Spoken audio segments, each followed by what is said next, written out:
Okay students, so the next topic that is also very important, that is the nuclear force. That this topic nuclear force and उसका next topic mass effect, this is important to him.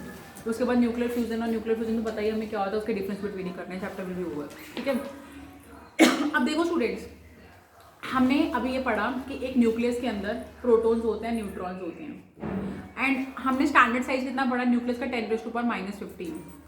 अब students बात यहाँ पे ये निकल के आती है कि अगर एक न्यूक्लियस के अंदर प्रोटॉन्स भी हैं, न्यूट्रॉन्स भी हैं, तो फिर न्यूक्लियस इतना स्टेबल कहाँ से हो गया? How the nucleus is so stable? हमने कभी भी नहीं सुना कि एक न्यूक्लियस में से प्रोटॉन्स निकले हों. हम हमेशा क्या सुनते हैं, न्यूक्लियस के आसपास जो इलेक्ट्रॉन रिवॉल्व करते हैं, न्यूक्लियस उनको खींचता है अपनी तरफ, और जो वैलेंस शेल के इलेक्ट्रॉन होते हैं वो समटाइम लूज हो जाते हैं, समटाइम उनमें क्या होता है, गेन हो जाता है इलेक्ट्रॉन का. But ever we heard that proton is emitting out from the nucleus और proton is adding up into the nucleus? No. तो क्यों ऐसा क्यों होता है? क्योंकि न्यूक्लियस के अंदर एक बहुत स्ट्रॉन्ग न्यूक्लियर फोर्स है, बहुत स्ट्रॉन्ग न्यूक्लियर फोर्स है. वो न्यूक्लियर फोर्स अट्रैक्टिव नेचर की है, और वो प्रोटॉन के बीच में भी लग रही है, प्रोटॉन न्यूट्रॉन के बीच में भी लग रही है, और न्यूट्रॉन के बीच में भी लग रही है. पर हम लोगों को अभी तक क्या पढ़ाया गया था? Proton are having a same kind of charge, उनमें क्या होगी? रिपल्शन होगी. अगर प्रोटॉन के बीच में रिपल्शन हो रही होती तो न्यूक्लियस क्या होता? बहुत ही अनस्टेबल होता और वो झटके से टूट जाता. आप खुद सोचो, आपके पास एक प्रोटॉन है, यू हैव अ प्रोटॉन, ठीक है, आपके पास एक न्यूक्लियस है, यूरेनियम का न्यूक्लियस है, लेट्स सपोज. अब यूरेनियम का न्यूक्लियस कितना का बड़ा होगा भाई? छोटा सा न्यूक्लियस होगा उसके अंदर, ठीक है. A small amount of nucleus will exist in that, ठीक है. अब उसमें क्या होगा?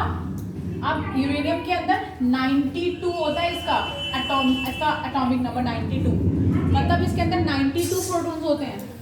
तो 92 प्रोटॉन्स के अंदर रिपल्शन होगी, तो सोचो यूरेनियम का न्यूक्लियस कितना अनस्टेबल होगा, झटके से टूटेगा. पर ऐसा नहीं होता है ना. क्यों नहीं होता? क्योंकि there was a mysterious force, जिसे हम न्यूक्लियर फोर्स बोलते हैं. इस न्यूक्लियर फोर्स का ओरिजिन कैसे है, क्या है, हमें कुछ नहीं पता. तुम्हें क्लास 11th में तुम्हें 4 टाइप ऑफ फंडामेंटल फोर्सेस पढ़ाई गई थी फर्स्ट चैप्टर में.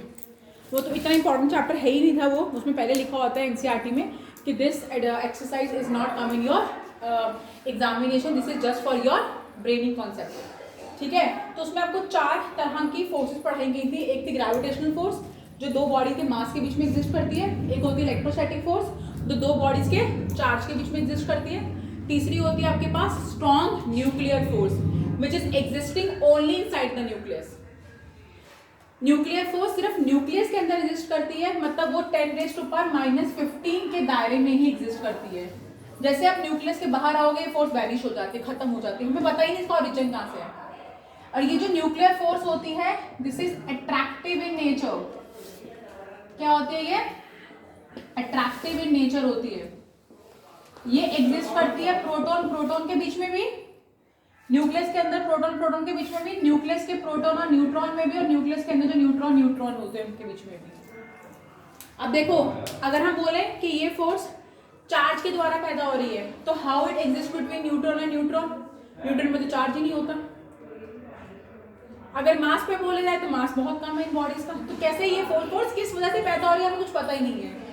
पर ये फोर्स इतनी ज्यादा स्ट्रॉन्ग फोर्स होती है कि ये प्रोटॉन न्यूट्रॉन और न्यूट्रॉन को बहुत स्ट्रांगली बाइंड करके रखती है, ताकि ये न्यूक्लियस में से कभी भी बाहर ना निकले.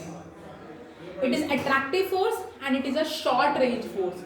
शॉर्ट रेंज मतलब सिर्फ न्यूक्लियस के अंदर एग्जिस्ट करती है, उसके बाद ये एग्जिस्ट नहीं करती है, ठीक है. It is charge independent, charge पे डिपेंड ही नहीं करेगी. क्योंकि देखो, अगर प्रोटॉन के चार्ज पे डिपेंड करती है तो रिपल्सिव होती है, पर अट्रैक्टिव है. और न्यूट्रॉन पे तो चार्ज होता ही नहीं है, ठीक है. It is non central force. हमने आज तक जितनी भी फोर्स पढ़ी है, चाहे मेरी ग्रेविटेशनल फोर्स है, चाहे मेरी इलेक्ट्रोस्टैटिक फोर्स है, वो सारी फोर्सेस क्या है? हमारी सेंट्रल फोर्सेस हैं, ठीक है. मैंने आप लोगों को क्या पढ़ाया है?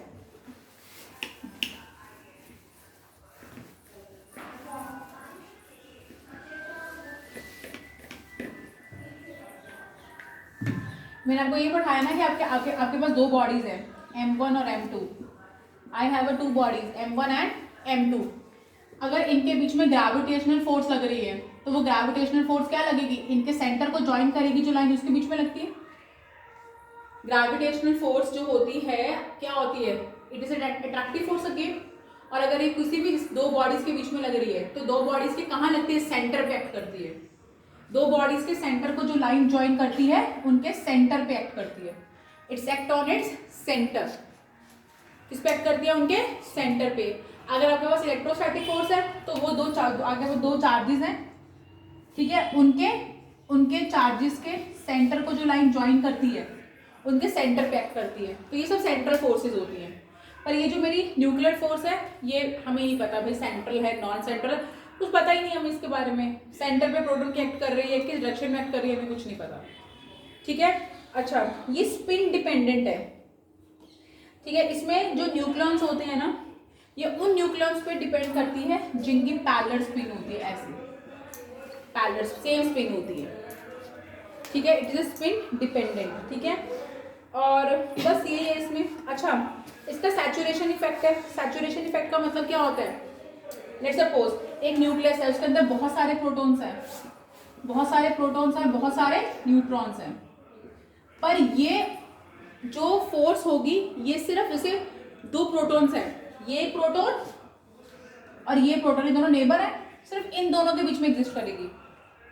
अब इस प्रोटॉन की फोर्स इसके नेबर्स के साथ होगी, पर इसके नेबर के साथ अगर इस प्रोटॉन के साथ एक और प्रोटॉन लगा हुआ है तो ये प्रोटॉन इसके साथ ये फोर्स नहीं बनाएगा। ये क्या करता है, ये प्रोटॉन सिर्फ अपने एडजस्टेंट नेबर्स के साथ क्या करता है, फोर्स डेवलप करता है।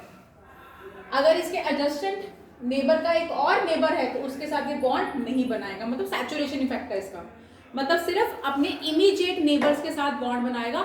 अगर उनके आगे भी कोई बैठा है तो उससे कोई लेना देना नहीं है उन्हें। जैसे आप क्लास में आपके साथ जो बच्चा बैठा हुआ है आप उससे बात कर रहे हो, पर उसके साथ के बच्चा बैठा हुआ है तो यू नॉट बॉदर, आपको लगता है कि बस यही मेरा फ्रेंड है, इसी से बात करनी है मुझे, ठीक है। Not my point. तो ये जो फोर्सेज होती है ये proton proton proton neutron neutron neutron में एग्जिस्ट करती है, पर सिर्फ उन्हीं प्रोटॉन प्रोटॉन उन्हीं प्रोटॉन न्यूट्रॉन और उन्हीं न्यूट्रॉन न्यूट्रॉन में एग्जिस्ट करती है जो आपस में क्या होता है, इमीडिएट नेबर होते हैं। जो सेकंड नेबर होंगे, थर्ड नेबर होंगे, उनके बीच में एग्जिस्ट नहीं करेगी, ठीक है। अब इसका इस न्यूक्लियर फोर्स का हम लोग एक ग्राफ करेंगे विद द डिस्टेंस, ठीक है। ये जो न्यूक्लियर फोर्स होती है ये 0.8 फर्मी से शुरू होके 0.8 फर्मी से शुरू होके 1.2 इंटू 10⁻⁻15 फर्मी तक एग्जिस्ट करती है। उसके बाद ये खत्म हो जाती है। शॉर्ट रेंज होती है, this is a very short range.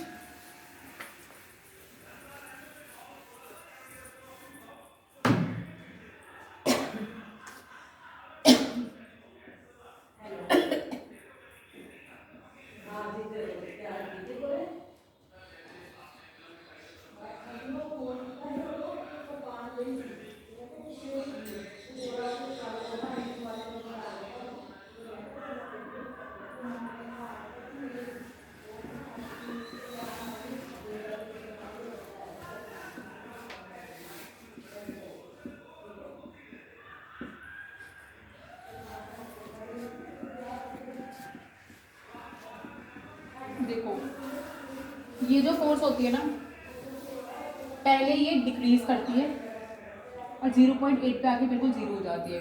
ये एक स्टैंडर्ड टेम्परेचर है, डिस्टेंस है, याद रखना R0 0.8, ये सब एक्सपेरिमेंटल प्रूवन है। 0.8 पे आके बिल्कुल जीरो होगी। 0.8 फर्मी के डिस्टेंस से ये इंक्रीज करना शुरू करती है, 1.2 इंटू 10⁻⁻15 फर्मी तक, और उसके बाद फिर से डिक्रीज हो जाती है, उसके बाद फिर से जीरो हो जाती है, ठीक है। मतलब इसी जगह पे ये इंक्रीज करेगी, इतने रीजन में इंक्रीज करेगी, क्योंकि ये रीजन क्या होगा, न्यूक्लियस के बीच का रीजन।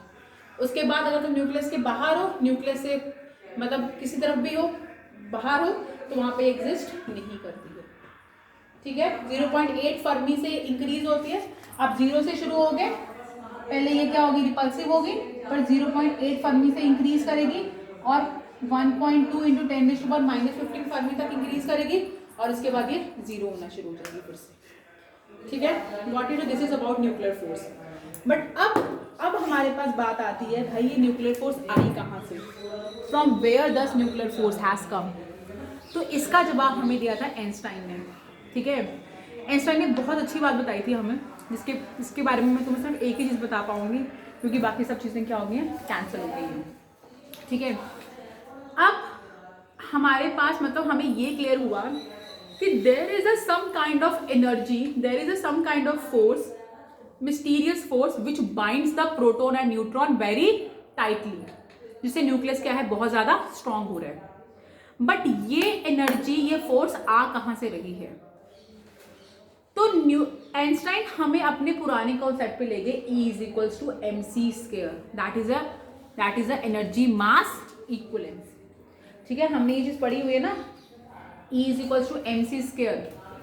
ठीक है, हमें क्या बोला था उन्होंने, हमें आइंस्टाइन ने बोला था energy and mass are of energy and mass of a system of a universe is constant.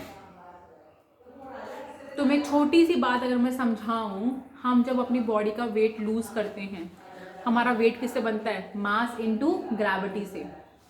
तो हमारी बॉडी के अंदर की क्वांटिटी कम होती है, हमारा मास कम होता है। वो मास किस में कन्वर्ट होता है, एनर्जी में। आपने कुछ खाया, आपने खाना खाया, आपने एनर्जी गेन की, अगर तुम उस एनर्जी से वर्क डन नहीं करोगे तो वो एनर्जी किस में कन्वर्ट होगी, कोलेस्ट्रॉल में। कोलेस्ट्रॉल से वो किस में कन्वर्ट होगी, आपकी बॉडी की मास में। आपकी बॉडी का वेट बढ़ेगा, क्योंकि वेट बनता है मास इनटू ग्रेविटी से। ग्रेविटी तो कभी चेंज नहीं होती, तो मतलब क्या चेंज हो रहा है, बॉडी का mass. This is the thing explain by the Einstein. अगर Einstein E is equal to, कहते हैं, आई एम नॉट श्योर, मैंने भी सुना है अपने टीचर से, अपने ट्यूटर से, अगर आइंस्टाइन जिंदा रह पाते, ठीक है, और वो E is equal to M C square की इक्वेशन को पूरा सॉल्व कर पाते, तो आज हमारे पास नैनो टेक्नोलॉजी होती। मतलब we can move from one phase to another. This is a statement, मतलब ऑफ दैट को जो क्वांटम फिजिक्स पढ़ते हैं ना, वो यही मानते हैं, क्योंकि Einstein is the father of a quantum physics, और जो न्यूटन थे, he is the father of classical physics.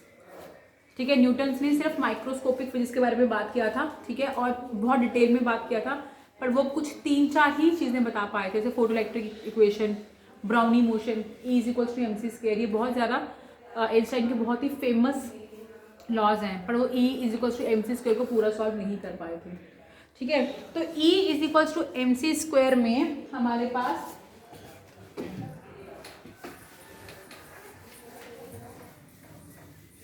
Last concept है, ध्यान से सुनना। ठीक है, E is equals to M C square, that is your energy mass equivalence,